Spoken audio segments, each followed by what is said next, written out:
Depuis une dizaine d'années, des médecins et des psychologues font entrer petit à petit l'hypnose dans les box des services d'accueil des urgences et dans les chambres d'hôpital. Objectif, réduire la douleur du patient en focalisant son attention sur autre chose avec des techniques aujourd'hui réputées efficaces, en particulier chez les enfants, globalement plus réceptifs à l'hypnose que les adultes. Chantal Wood est médecin, responsable du centre d'évaluation et de traitement de la douleur à l'hôpital mère-enfant Robert Debré à Paris. Elle nous parle de l'usage de l'hypnose pour réduire la douleur de l'enfant. Alors l'hypnose est un état naturel qu'on a tous en nous. C'est simplement un état de concentration ou de focalisation. Donc on est en état d'hypnose quand on regarde la mer, on est en état d'hypnose quand on regarde le ciel, quand on regarde un oiseau voler. Et donc c'est simplement une concentration sur ses pensées. Simplement, cet état de concentration, on peut l'utiliser pour ses propres ressources, ses propres bénéfices, avec une formation, si on est soignant, ou avec un apprentissage, si on est un patient. Donc l'hypnose, c'est un état de focalisation, état naturel que nous avons tous. Si on considère l'hypnose pour la douleur, il faut considérer douleur aiguë et douleur chronique. Dans une douleur aiguë, le but, c'est d'éviter au patient d'écouter sa douleur. Donc on va chercher à le focaliser sans permission. On va être beaucoup plus directif. On va lui demander de penser à autre chose. Et si on est chez un enfant, d'avoir une interaction peut-être active et de penser à autre chose, de l'accompagner sur autre chose. En douleur chronique, on est beaucoup plus permissif.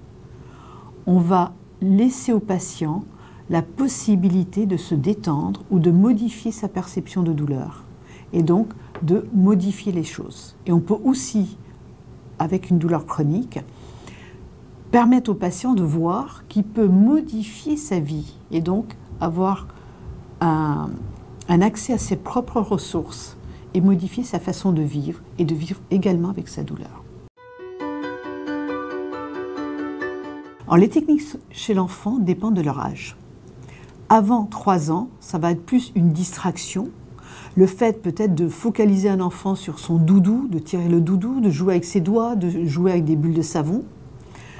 Entre 3 et 5 ans, on va chercher à lui apprendre des techniques d'hypnose de modification de la perception de la douleur, c'est-à-dire lui apprendre peut-être à endormir une main, à poser cette main sur l'endroit où on va le piquer.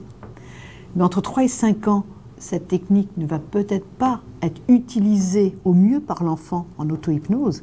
Et donc, il faudra peut-être l'aider avec des techniques d'interaction.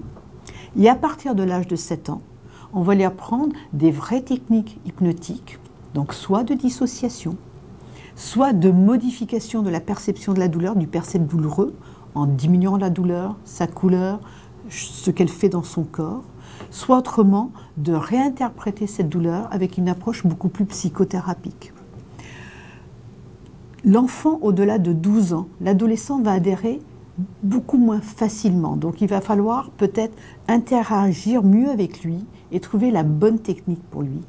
Mais en fait, à partir de l'âge de 12 ans, ce sont des techniques qu'on utilise chez l'adulte. Bien sûr, il y a tout un tas de choses qu'on peut utiliser. Je vous ai parlé de distraction. Il y a également la neurostimulation transcutanée qu'on peut utiliser à partir de l'âge de 6 ans. Il y a bien sûr l'ostéopathie, le toucher-massage, le nid-cap, donc chez les tout petits bébés. Donc il y a plein de choses, l'acupuncture, plein d'autres techniques sont utilisables. Mais surtout, il faut que l'enfant les accepte. Et c'est important que l'enfant les accepte lui et qu'on ne les lui impose pas.